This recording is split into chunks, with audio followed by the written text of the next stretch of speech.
The dust of Redemption's Gulch choked every breath, but it wasn't the dust that silenced the town that Tuesday.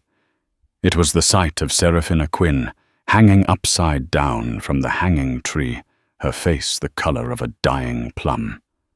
They called it justice for a stolen horse, a sentence handed down, not by a judge, but by the town's own fear of one man, Galron Kane. But as the mob's jeers faded, a new spectacle began. Her horse, a rugged Mustang named Bentley, refused to leave. He stood directly beneath her, a silent, unmoving sentinel, challenging every man, woman, and child in that town. He wouldn't eat, he wouldn't drink, and he wouldn't budge until she was free. The horse knew something the town didn't. This wasn't justice. It was the beginning of a reckoning. The town of Redemption's Gulch was named with an irony so thick you could taste it like the bitter sludge at the bottom of a coffee pot. It clung to the parched earth of the Arizona Territory, a splinter of civilization raw and exposed under a relentless sun. Its single street was a river of dust, flanked by weary wooden structures that leaned on each other for support, their false fronts peeling like sunburnt skin. Hope was a currency scarcer than water here, and justice was a commodity owned outright by one man, Galron Kane. Kane was a cattle baron whose shadow stretched longer than the merciless afternoon sun. He had carved out an empire from grit greed and the unmarked graves of men who'd stood in his way. His Barquet Ranch wasn't just land. It was a kingdom, and the townsfolk of Redemption's Gulch were his serfs, whether they knew it or not. They drank his whiskey at the saloon, bought his beef at the butcher's, and lived under the thumb of the lawman he kept on a short, gold-lined leash, Sheriff Elias Thorne. Into this simmering pot of fear and fealty rode Seraphina Sarah Quinn. She arrived not with a bang, but with the quiet whisper of a lone rider in the twilight. She was a woman etched with a past. She never spoke of her eyes, holding a depth of sorrow and resilience that made the townsfolk uneasy. She rented a small, dilapidated cabin on the edge of town, a place no one else wanted notable, only for the stubborn, gnarled oak that grew beside it, and a small, overlooked spring that trickled from the rocks behind. With her was a horse, a Mustang named Bentley, whose coat was the color of dust and whose spirit seemed as unbreakable as the ancient mesas. Sarah kept to herself, earning a meager living by mending clothes and stitching worn leather goods. Her needlework was fine and strong, a quiet testament to her patience. She spoke little, her voice soft when she did a stark contrast to the boisterous, hard-edged tones of the Gulch. She was an anomaly, a ghost at the edge of their harsh reality, and in a town like Redemption's Gulch, anything different was something to be suspected. The trouble when it came started with the disappearance of a horse. Not just any horse, but Zephyr Galron Kane's prized Arabian stallion, a creature of midnight silk and fire worth more than most men in the town would see in a lifetime. One morning, the stable door at the Barquet was found ajar, the stall empty. Kane rode into town like a thunderhead, his face a mask of cold fury. He didn't just own the town, he expected it to tremble when he was displeased. He stormed into the sheriff's office, the jingle of his silver spurs a menacing herald. Sheriff Elias Thorne was once a good man. The townsfolk remembered a time when his badge meant something, when his eyes were clear and his hand steady. But that was before the fire at Kane's old ranch, the one that claimed his wife Sarah and his young son Daniel. Kane had been generous after the accident, setting Thorne up with a comfortable life, ensuring he kept his position. But the generosity was a collar. The whiskey bottle became Thorne's only comfort, and his spine, once straight as a rifle barrel, was now bent into a permanent bow of acquiescence to his benefactor. "My stallion is gone." Kane's voice was low, dangerous. "Stolen in the night." Thorn, his hand trembling slightly as he poured a morning whiskey, looked up. "Stolen Galron. Who would be fool enough to? That's what you're paid to find out." Elias Kane cut him off, his cold eyes sweeping the room. He tossed a small, dark object onto Thorn's desk. It was a single, intricately carved wooden button shaped like a tiny hawk feather. "My foreman, Marcus Flint, found this by the stable latch." Thorn picked it up. His whiskey-fogged mind struggled to place it. It was unique, something he'd noticed before. His gaze drifted out the window across the dusty street. He saw her then. Sarah Quinn, leaving the general store with a small sack of flour. He saw the coat she always wore, a dark, patched woolen garment that had clearly seen better days. And he saw the row of distinctive wooden buttons running down its front. One was missing. It was too neat, too perfect.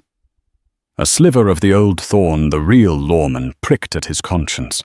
But then he met Kane's gaze, a gaze that held the memory of fire and loss, a silent, crushing reminder of his debt. The sliver of doubt was extinguished by a wave of self-loathing and fear. I've seen that button."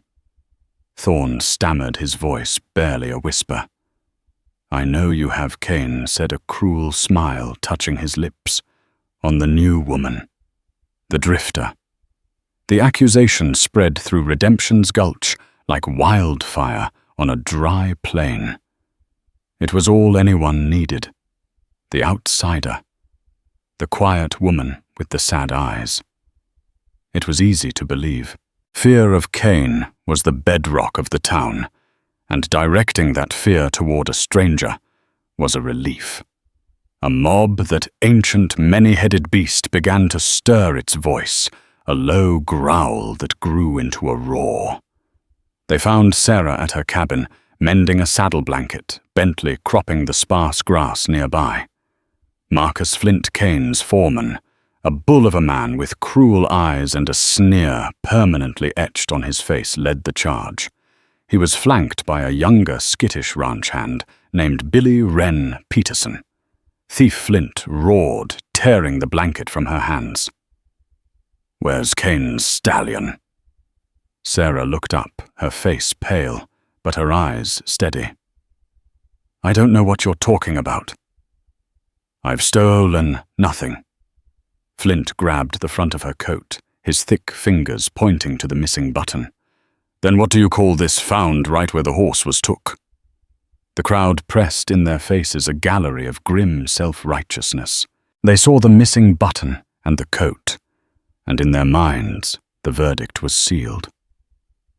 Sheriff Thorn arrived, his face ashen, his badge, a worthless piece of tin on his chest. He wouldn't meet Sarah's eyes. "Seraphina Quinn." He mumbled the words, tasting like ash in his mouth. "You're under arrest for the theft of Galron Kane's property." Her gaze finally broke, not with fear, but with a profound, shattering disappointment. She looked at Thorn, at the faces in the crowd, and saw no hope of reason, no chance for truth. They dragged her toward the center of town, toward the great skeletal oak tree, whose thickest branch had served as a gallows more than once. But Kane had something special in mind. Hanging was too quick, too merciful. He wanted a spectacle. He wanted to etch the price of defunct into the memory of every soul in Redemption's Gulch. "Turn her upside down," Kane commanded, his voice ringing with absolute authority. "Let her hang there. Let the blood rush to her head, and remind her what happens when you steal from me. Let the whole town see." The cruelty of the command sent a brief, sickened hush through even the most fervent members of the mob. But no one dared to voice it. They were Cain's people, and their silence was his power. Rough hands seized her, ignoring her desperate, choked pleas of innocence. A thick rope was looped around her ankles. They threw the other end over the branch and hauled. Sarah's world inverted in a sickening lurch. The dusty ground rushed up to meet her face, the sky falling away beneath her feet. The blood began to pound in her ears, a deafening drum against the jeers of the crowd. The world became a dizzying, terrifying blur of brown dust and blue sky. As they secured the rope, Billy Peterson was ordered to lead away her horse, Bentley. The young man, his face pale with a sickness that had nothing to do with the sun, grabbed the Mustang's reins. But Bentley didn't move. He planted his hooves, his powerful neck muscles tightening. Billy tugged, then pulled with all his weight. The horse didn't budge. He simply stood there, his head high, his dark, intelligent eyes fixed on the inverted form of the woman, dangling from the tree. Marcus Flint shoved the boy aside. Useless, he snarled, grabbing the reins himself. He gave a savage jerk. Bentley responded not by moving forward, but by shaking his massive head, the force of it nearly pulling the burly foreman off his feet. He let out a low, guttural nicker, a sound of profound distress and warning. He then took 2 deliberate steps forward, positioning himself directly beneath Sarah. He stood there, a living statue of defiance, a silent, immovable guardian. Anyone who wanted to get near Sarah would now have to go through him. The crowd fell silent, their bloodlust momentarily forgotten, replaced by a stunned awe. They had never seen anything like it. Cain's face darkened with rage. "Get that damned animal out of here," he bellowed. But no one moved. The sight of the horse standing his silent, lonely vigil had shifted something in the air. A seed of doubt, tiny and fragile, had been planted. From her agonizing, upside-down world, the last thing Sarah saw, before a red haze began to consume her vision, was the steadfast form of her only friend, a dusty Mustang, who refused to abandon her to the madness of men. The reckoning had begun. The sun, a merciless eye in the vast bleached sky, beat down on Redemption's Gulch. For 3 days it climbed, seared and set, and for 3 days Seraphina Quinn hung from the oak tree. Her world had shrunk to a universe of pain. The relentless throb in her head was a constant, blinding rhythm.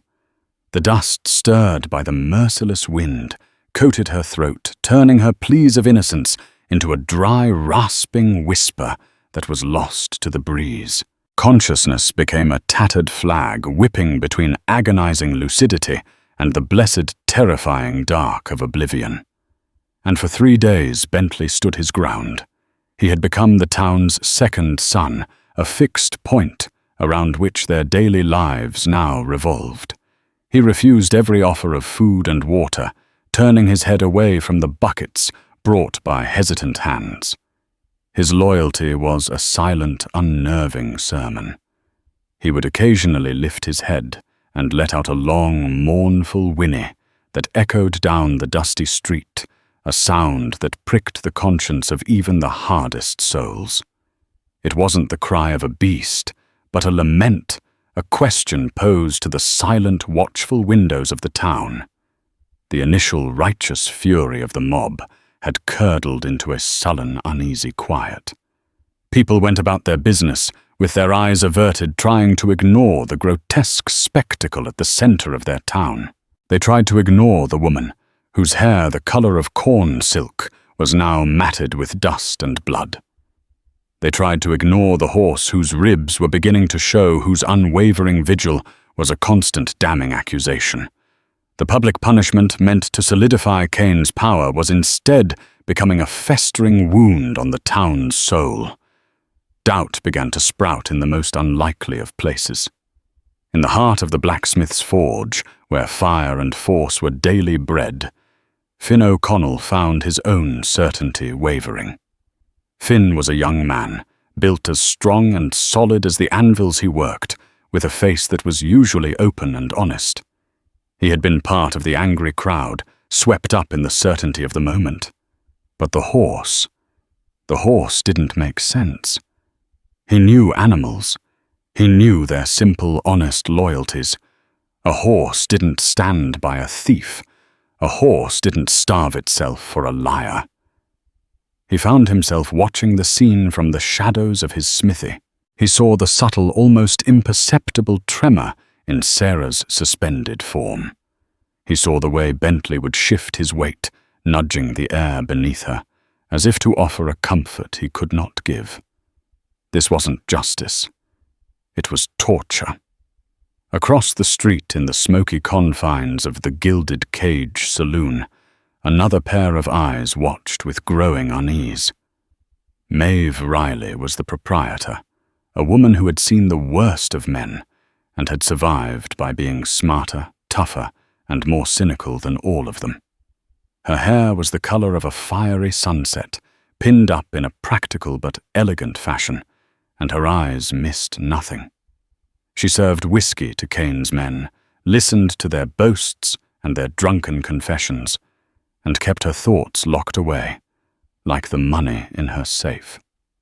Maeve had seen Sarah Quinn in her saloon once or twice, a quiet shadow nursing a single sarsaparilla for over an hour. She had seen the fear and the loneliness in the girl's eyes, a look she knew well from her own past. She had also seen Galron Kane's ambition up close. She knew he was a man who collected things and cattle people. He'd tried to buy her saloon, and when she'd politely refused, the pressure had started. A sudden tax levy brawl conveniently started by his men that shattered her front windows, a whisper campaign that her whiskey was watered down. She had weathered it, but she knew his methods. He didn't just take what he wanted. He destroyed what he couldn't have. She remembered Kane a few months back, trying to buy the small plot Sarah now rented.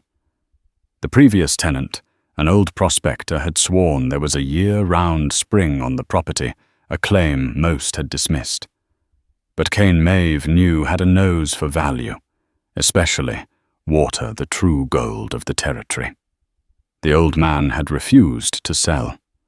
A week later, he was found dead, supposedly from a rattlesnake bite. Now this new woman, this obstacle, was being removed in the most public way imaginable. It wasn't about a horse. Maeve was sure of it. It was about the land. The most tormented soul in Redemption's Gulch, however, was Sheriff Elias Thorne. He spent the 3 days in a self-imposed prison, the whiskey bottle his only companion. But the alcohol offered no escape. Every time he closed his eyes, he didn't see Sarah Quinn. He saw his wife, Sra, her laughter echoing in a house that was now just a pile of ash and memory. He saw his son Daniel holding up a small wooden bird he had carved, his eyes bright with pride. The fire had been at Kane's old northern ranch where Thorne and his family had been living as caretakers. The official report, signed by a territorial marshal friendly to Kane, had called it a tragic accident, a lantern knocked over in the barn. Kane had been devastated, a pillar of support for the grieving sheriff. He had moved him into town, given him a purpose. But late one night, months after the fire, a drunken Thorne had stumbled upon a half-burnt crate in a pile of debris Kane had ordered cleared.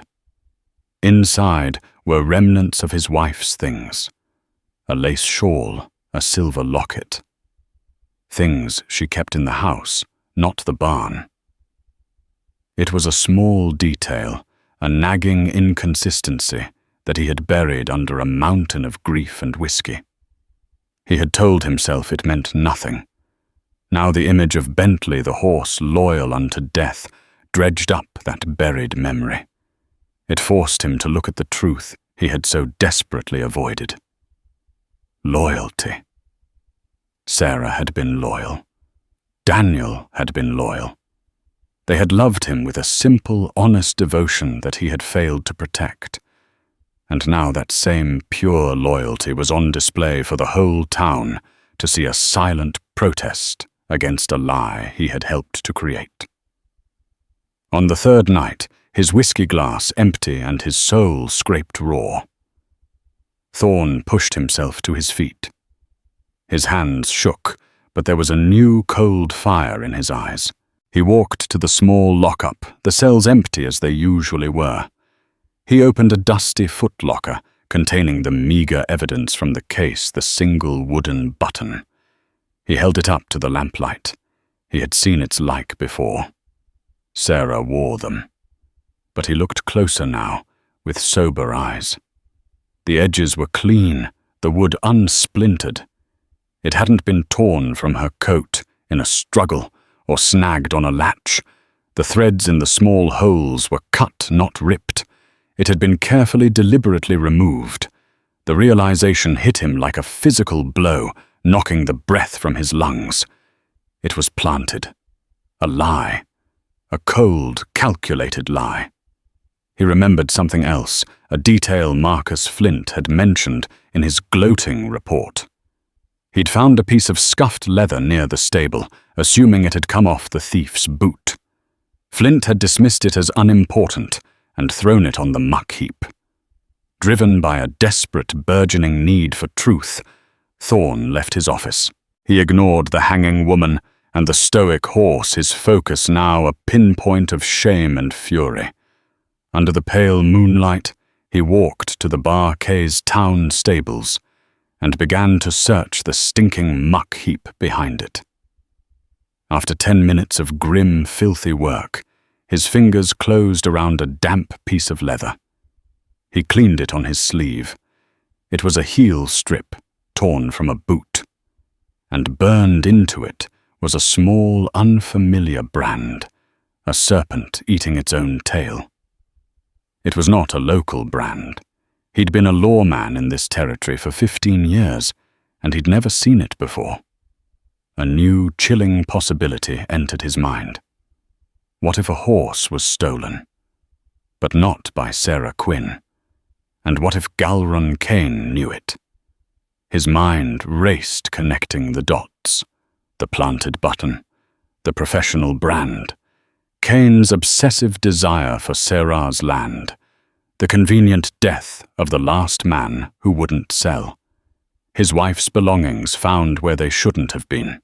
It all swirled together, not into a clear picture, but into a terrifying, monstrous shape.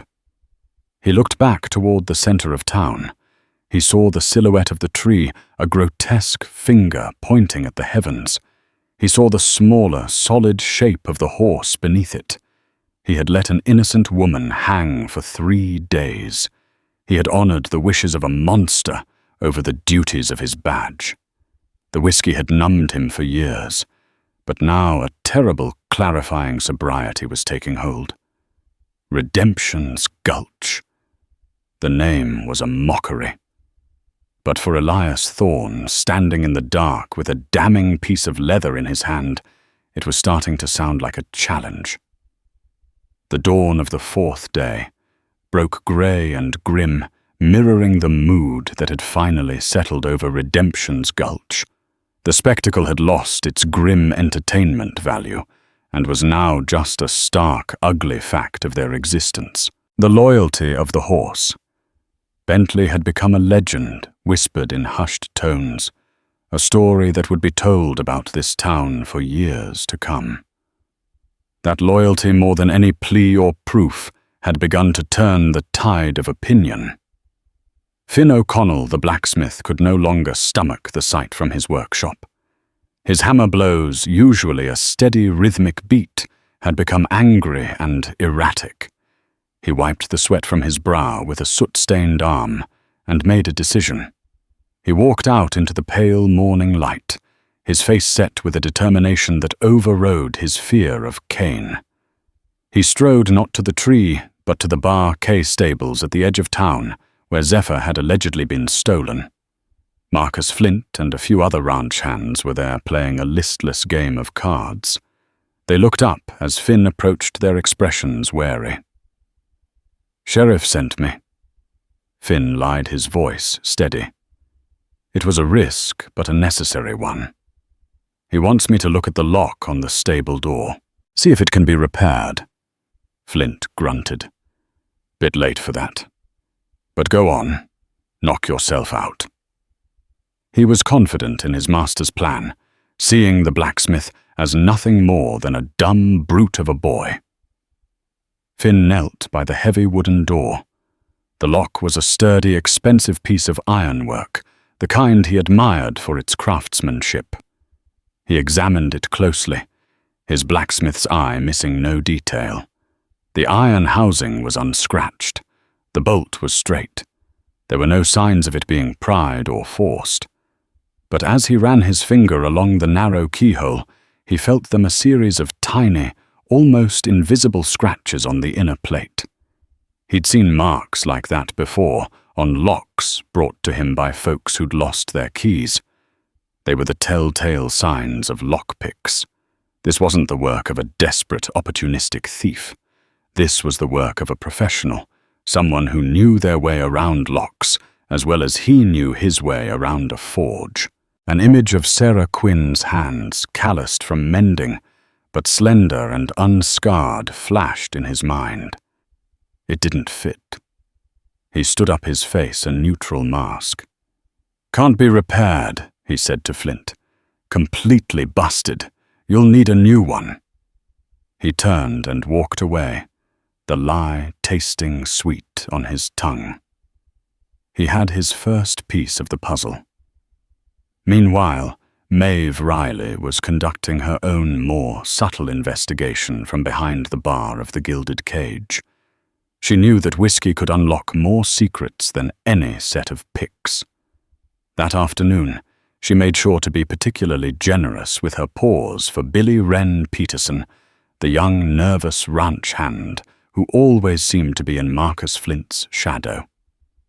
Billy was a boy trying desperately to be a man, full of a bluster that barely concealed a deep well of anxiety. As the whiskey worked its magic, Billy's tongue loosened. He started boasting about the excitement about being there when they'd arrested the thief.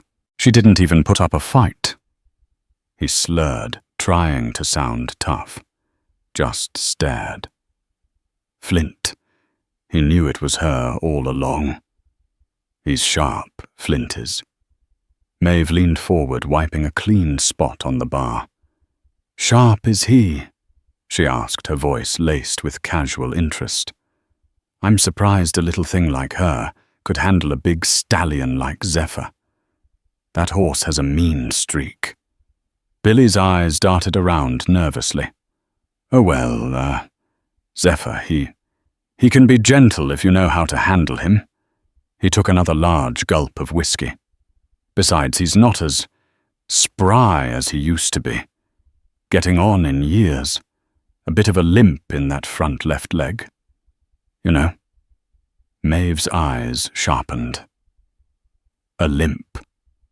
The prized stallion, the pride of the Bar K, was lame. Kane had paraded that horse through town countless times, always boasting of its strength and flawless gait. If the horse was lame, its value would have plummeted. It certainly wouldn't be worth the king's ransom, Kane claimed. "A limp, you say?" She pressed gently. "Funny, I never noticed." Panic flared in Billy's eyes. He had said too much. I misspoke. I meant another horse. Not Zephyr. Zephyr's perfect." He threw a few coins on the bar, spilling most of them, and practically fled the saloon. Maeve watched him go, a grim smile on her face. A lame horse. A picked lock. The picture was getting clearer. The motive wasn't punishment for theft. It was profit from fraud. Kane was planning to collect a fortune in insurance money for a horse that was almost already worthless. And Sarah Quinn was the unfortunate scapegoat chosen because of the land she unknowingly occupied. Just as these threads were being pulled in town, a new formidable presence arrived.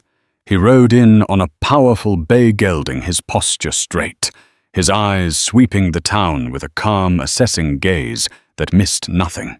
He was tall and lean, dressed in practical, dusty clothes, but the silver star pinned to his vest was polished to a high shine. A U.S. Marshal's star. He dismounted in front of the sheriff's office and tied his horse to the rail, his movements economical and precise. He paused for a long moment, his gaze falling on the grotesque scene at the oak tree. He took in the hanging woman, the loyal horse, and the shuttered, fearful expressions of the few people on the street. His face weathered by sun, and experience registered a flicker of profound disgust. He walked into the office without knocking. Sheriff Thorne was standing over his desk, staring at the serpent brand on the piece of leather, the empty whiskey bottle shoved into a corner. He looked up startled as the stranger entered. Sheriff Thorne, the marshal, asked his voice a low baritone. Thorne nodded, his own voice hoarse. "That's me." "Marshal Clayton Monroe," the man said, tapping the star on his chest. "I'm tracking a gang of horse thieves. They move through this territory every couple of years. Professionals. They specialize in high-value bloodstock, and they have a signature. They brand the inside of a heel on one of their boots with this." Monroe pulled a small, folded piece of paper from his pocket and laid it on the desk. On it was a detailed drawing of a serpent eating its own tail. Thorne stared from the drawing to the piece of leather in his hand. It was a perfect match. A cold dread mingled with a strange sense of vindication washed over him. "I'm on their trail now," Monroe continued, his eyes hard. "Had a report they were sighted heading this way about a week ago. You heard anything about stolen horses?" "High-end stock." Thorne swallowed hard, the years of apathy and fear, fighting a losing battle against the flood of truth. He looked past the marshal out the window at the tree. He had stood by while his town, his responsibility, committed a monstrous sin. He had let a tyrant use him as a puppet. He had dishonored to the memory of his family and the badge he wore. The time for silence was over. Marshal Thorne said, his voice raspy, but clear, shaking with an emotion that wasn't fear, but a long, dormant rage. "I think you and I need to have a talk. It's about a horse, all right. And a thief. But I'm beginning to think we've had the wrong thief strung up all this time." The sheriff's office, a place that had long smelled of stale whiskey and defeat, suddenly crackled with a new, dangerous energy. Marshal Monroe listened intently, his face impassive as Sheriff Thorne laid out the whole sordid story. He spoke of Kane's iron-fisted rule, his own tragic past, and the debt of silence he owed the cattle baron. He presented the carefully cut button, Finn O'Connell's discovery of the picked lock, and Maeve Riley's information about the lame stallion. Finally, he placed the leather heel strip with the serpent brand next to Monroe's drawing. Kane didn't want to punish a thief. Marshal Thorne concluded, his voice raw with self-recrimination. He wanted to silence an obstacle. The woman Sarah Quinn, she refused to sell him her land that has the only year-round spring in this valley outside of his own ranch, and he's planning to commit insurance fraud on a worthless horse while he's at it. Monroe looked from the evidence to the tormented face of the sheriff. He had seen this story before, in other towns, in other forms, greed disguised as justice power, masquerading as law. And the real thieves, I'd wager Kane hired them. Thorne said, the pieces clicking into place with sickening certainty. Hired them to steal his own horse, leave a trail to the girl, and then disappear. It's clean. Too clean. There was one person who could confirm their theory. One weak link in Kane's chain. Billy Wren Peterson. They found him not at the saloon, but at the livery, nervously grooming his horse, preparing to ride out. His face went pale when he saw the sober, grim-faced sheriff and the U.S. Marshal approaching. Billy Thorne's voice was quiet, but held the iron authority he hadn't used in years. It's over. We know. The boy's composure crumbled instantly. His tough guy facade dissolved into the terrified tears of a youth in far over his head. I didn't want to, I swear, he sobbed, sinking onto a hay bale. Kane, he made us do it. Me and Marcus. Through a torrent of guilt and fear, the full story spilled out. Galron Kane, facing financial trouble he'd kept hidden behind his bluster, had concocted the scheme. He'd hired the professional horse thieves, the ones with the serpent brand, not to steal the horse, but to teach Marcus Flint how to pick a professional lock and to provide a credible outside threat. Kane's plan was twofold: collect the hefty insurance policy on Zephyr, who was indeed lame and nearly worthless, and use the crime to frame Sarah Quinn, getting rid of her so he could seize her land and its precious spring. Marcus Flint Kane's ever-loyal brute had planted the button he'd snipped from Sarah's coat. But the plan had a darker final step that Billy hadn't been able to stomach. We were supposed to take Zephyr out to Diablo's Canyon. Billy choked out, his body shaking. Kane's orders. We were supposed to shoot him, to make sure he was never found. But I couldn't do it, Sheriff. I just couldn't kill that old horse. When Marcus wasn't looking, I let him go. Deep in the canyon. He's probably still there, wandering. At that very moment, across town, Galron Kane was watching the sheriff's office from the window of the land registry. He had seen the marshal arrive. He had seen Thorne, Finn, and Maeve conferring.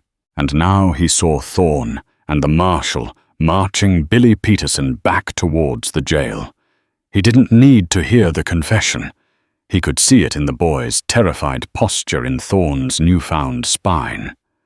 His intricate plan, so perfectly constructed, was unraveling with terrifying speed. Panic, cold and sharp, pierced his arrogance. There was only one piece of evidence left that could definitively prove the fraud, the horse itself. Zephyr, alive and lame, was a walking, breathing testament to his crime. Marcus Kane's voice was a low hiss as his foreman entered the office. The plan's blown. That lily-livered brat is singing to the law. We have to ride. Now. Ride where Boss Flint asked his hand instinctively, going to the pistol at his hip. Diablo's Canyon. Kane snarled, grabbing his rifle from its scabbard. We're going to find that horse and put it in the ground where it belongs. And if that boy told them where it is, we'll put them in the ground too. Maeve Riley, who had been watching the scene at the jail, unfold from her saloon window, saw Kane and Flint burst from the land office, throw saddles on their horses with frantic haste, and ride hard out of town, heading east toward the canyons. Her blood ran cold. She knew what they were doing. She ran to the sheriff's office. Thorne. It's Kane. He and Flint just rode out, heading for the canyons. They know. Thorne and Monroe exchanged a look. They were out of time. Finn. Thorne yelled to the blacksmith who had been standing guard outside. Get your horse. You're with us. You know those canyons better than anyone. Finn didn't hesitate. A fire of righteous anger burned in his eyes. As the men prepared to ride, Thorne stopped. He looked toward the oak tree. Sarah Quinn was still hanging there, a silent victim at the heart of the storm. Her life force was fading. They could be riding to their deaths, and if they failed, she would surely die, her name forever blackened. Marshal Thorne said, his voice thick with urgency. "Before we ride, that woman has suffered enough. We have to cut her down." Monroe nodded grimly. "It's past time." With the confession of Billy Peterson echoing in the air, the town's mood had swung violently from suspicion to a deep collective shame. As Thorne and Finn ran toward the tree knives in hand, no one stopped them. Instead, doors opened. People emerged, their faces etched with guilt. They had been complicit in their silence. Finn, strong and agile, shimmied up the trunk of the old oak. He moved out onto the thick branch, the very limb of their injustice, and began to saw at the rope with his knife. Down below, Sheriff Thorne and a half-dozen other townsmen gathered ready to catch her, their arms outstretched, not in anger, but in a desperate plea for atonement. The rope snapped. Sarah's limp form fell not to the hard, unforgiving ground, but into the waiting arms of the townsmen who had condemned her. They lowered her gently, their touch now reverent. She was alive, her breathing shallow, her face a mask of suffering. But she was alive.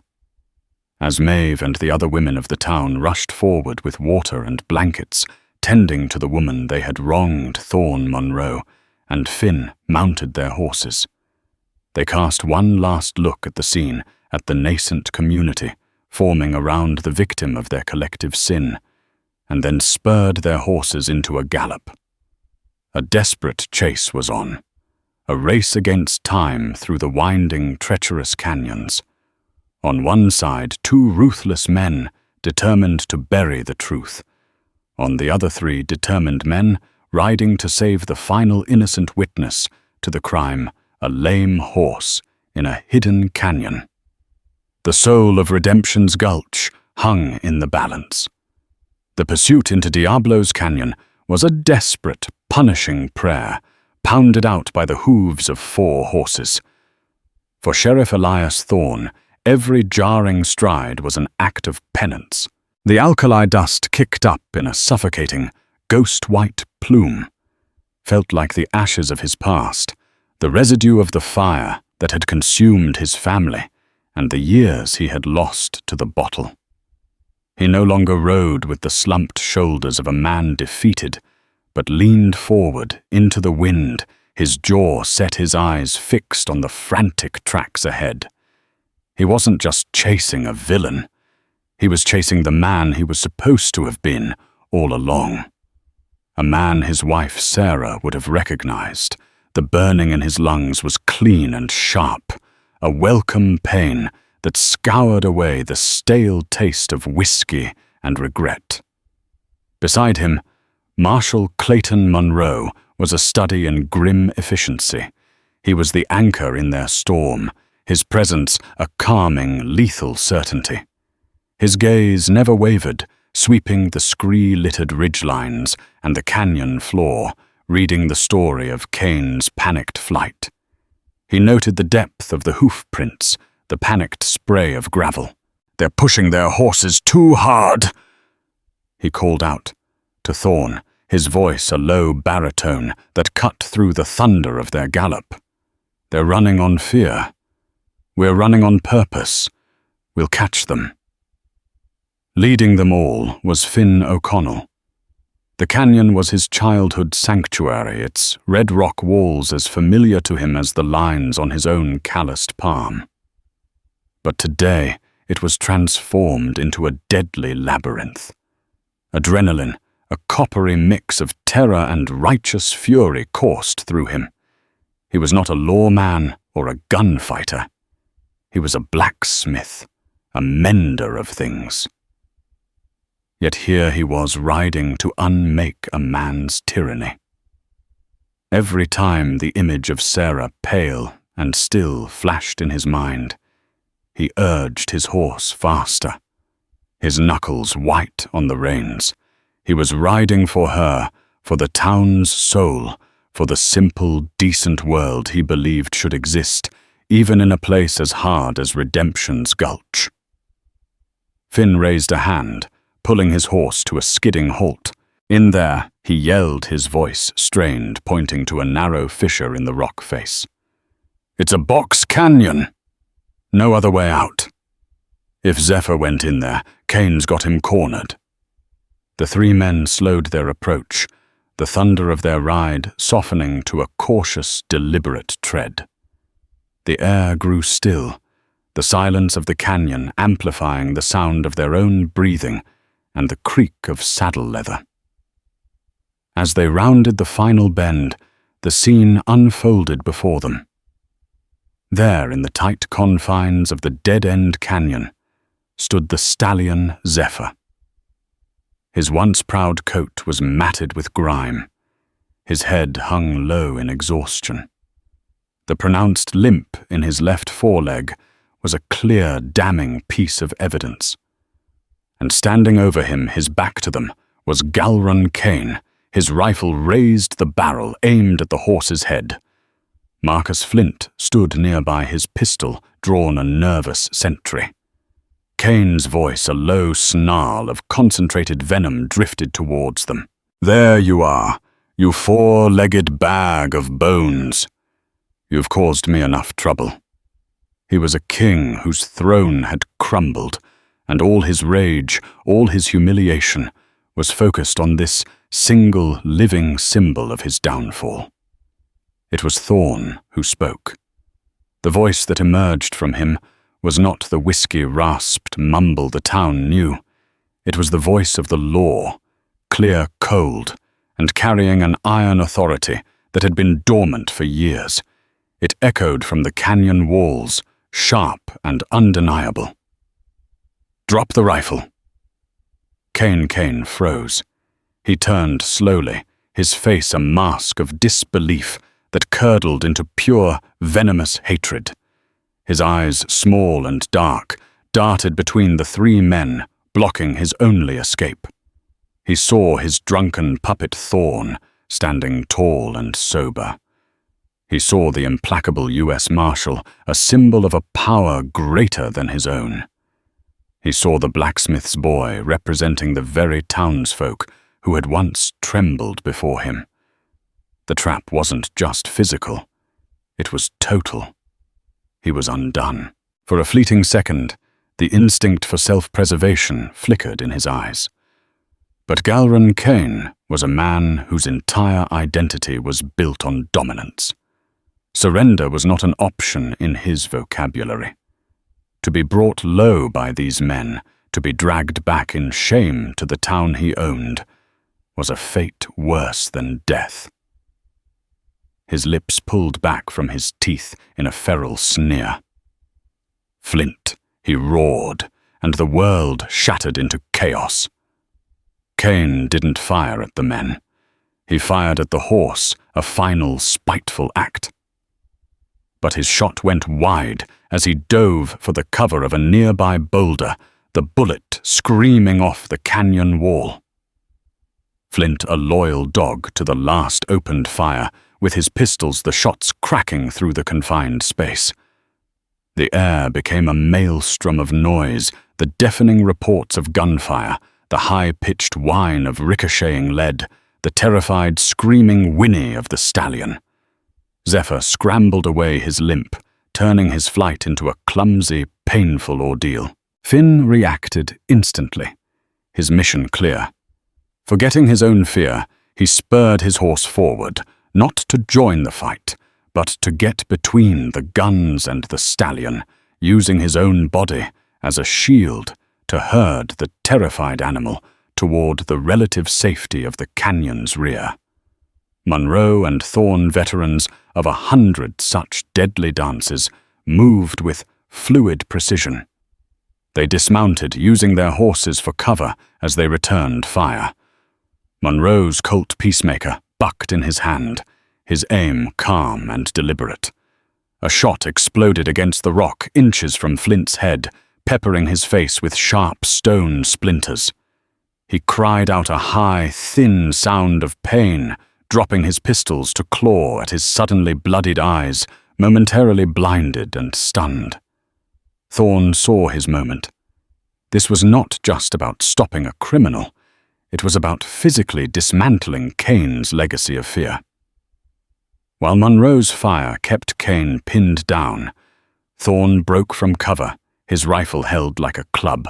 He closed the distance to the staggering Flint in 3 powerful strides. The satisfying heavy thud of his rifle butt striking Flint's shoulder was a deeply personal victory. It was for Sarah. It was for Daniel. It was for years of cowed silence. The big foreman crumpled without another sound, a heap of stunned flesh on the dusty ground. The canyon fell silent for a heartbeat. It was just Kane now. He was trapped behind his boulder, his rifle empty, his henchman neutralized. He peered over the rock, his face a mask of rabid desperation. He looked at Thorn and saw not a man but the embodiment of his own failure. In that moment, Kane's sanity snapped. All that was left was a raw, nihilistic urge to destroy. His wild eyes darted upward, not at his adversaries, but at the high canyon walls above them. He knew this place. He knew the precarious, sun-baked scree that clung to the cliffs. With a primal scream that was devoid of all reason, he abandoned his cover, brandishing his empty pistol like a madman. He began scrambling up the base of the canyon wall, firing the useless, clicking weapon at the loose rock face above. "If I'm going to hell," he shrieked, his voice cracking with insane fury, "I'm taking you all with me." The rocks trembled. A few pebbles skittered down, followed by a shower of larger stones. A deep groaning rumble started from high above, a sound from the very bowels of the earth. The shadow cast by the canyon rim began to warp and shift. Rockslide Monroe's voice was a whip-crack of command. "Get back! Now!" He grabbed the reins of the horses, pulling them back from the canyon mouth. Thorn and Finn, reacting on pure instinct, seized the unconscious Marcus Flint by his arms and dragged him backward away from the impending doom. But Kane, in his all-consuming destructive rage, had made a fatal miscalculation. He stood directly in the path of his own creation, still clawing at the cliffside as if he could tear it down with his bare hands. He looked up, his face transforming from a mask of fury to one of sudden stark terror as he comprehended what he had done. The sky above him was no longer blue, but a moving mountain of red rock. The rockslide descended not as a simple fall, but as a grinding, roaring avalanche. A tidal wave of stone, dust, and earth, weighing thousands of tons, poured into the box canyon, its roar shaking the very foundations of the world. It was the Earth's final, definitive judgment. Galran Kane, the tyrant of Redemption's Gulch, was erased. He disappeared under the crushing weight of his own final hateful act, his scream swallowed by the thunder of the fall. The roar subsided, replaced by an unnerving, profound silence. The air was thick with a choking fog of dust that slowly began to settle, coating everything in a fine, sepulchral layer of red. Where the entrance to the box canyon had been, there was now a monolithic tomb of rock. Thorn, Monroe, and Finn stood gasping in the aftermath, their ears ringing their bodies, covered in the dust of Kane's grave. They stared at the impassable wall of stone, then at each other, the sheer finality of the moment sinking in. Further back in the main canyon, shaken but miraculously unharmed, stood Zephyr, the lame stallion who had unwittingly brought an empire to ruin. The reckoning was over. Justice in its own brutal way had been served. The story of Seraphina Quinn and her loyal horse, Bentley, is more than just a tale from the Old West. It's a powerful reminder that true courage often comes in the quietest forms, in the steadfast loyalty of an animal, in the determined voice of a few good people speaking out against injustice, and in the resilience of a spirit that refuses to be broken. The people of Redemption's Gulch learned that day that fear can build a town, but only truth can make it a community.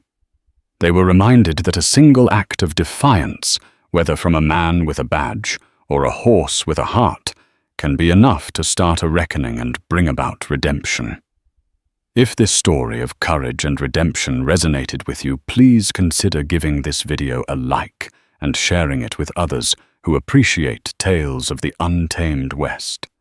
And don't forget to subscribe to our channel and hit the notification bell so you don't miss our next story from the annals of history. Thank you for listening.